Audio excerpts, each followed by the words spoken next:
एक राजा को सदैव बुद्धि से शासक और मन से साधारण प्रजा का हितैषी बने रहना चाहिए।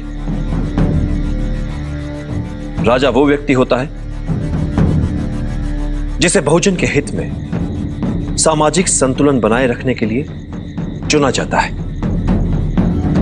प्रजा ही अपने लिए एक राजा को चुनती है, इसलिए एक सच्चा राजा वो होता है जो अपनी प्रजा के हितों के उत्तरदायित्व का वहन करता है। उसके लिए प्रजा की सेवा और सम्मान उसके जीवन से अधिक प्रिय होते हैं। उसके लिए कठिन और अपेक्षित कार्य अपनी साधारण प्रजा में से किसी सर्वश्रेष्ठ को चुनना नहीं, अपितु उन साधारण व्यक्तियों में से किसी एक को सर्वश्रेष्ठ बनाना होता है।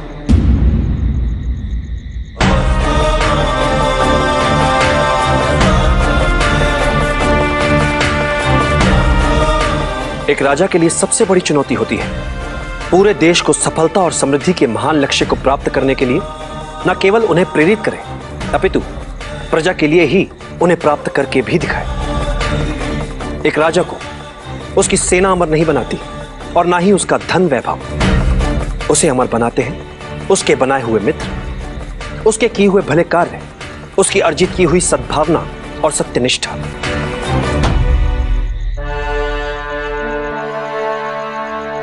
एक योग्य राजा कभी अपने शत्रुओं से नहीं डरता, अपितु शत्रु स्वयं एक राजा से डरते हैं। और एक कुशल राजा वो है जो इसी डर का अपने लाभ के लिए प्रयोग करने में सक्षम होता है। और बुद्धिमान राजा वो है जो राजा का कर्तव्य निभाते हुए भी ये कभी नहीं भूलता कि वो एक साधारण व्यक्ति ही है, जैसा कि प्रजा में एक साधारण व्यक्ति होता है।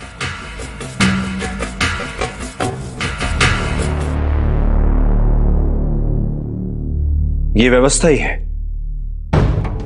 जो किसी को राजा तो किसी को प्रजा बनाती है। और यह व्यवस्था कई छोटे छोटे साधारण जनों से बनती है।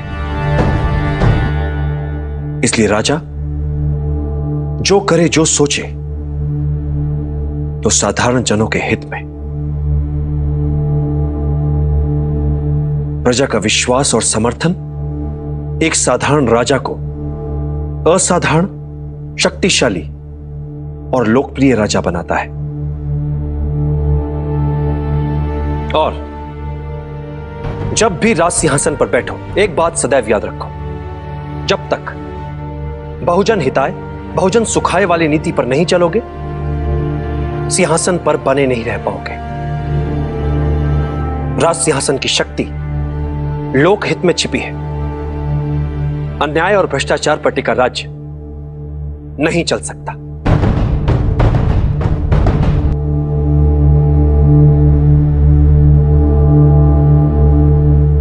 वचन देता हूं आचार्य, मैं सदैव आपकी अपेक्षाओं पर खरा उतरने का प्रयास करता रहूंगा।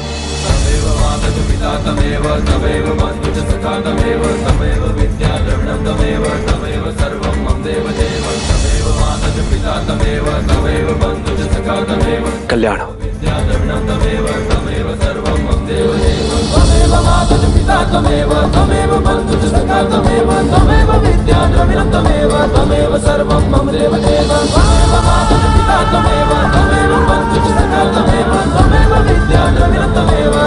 सर्वं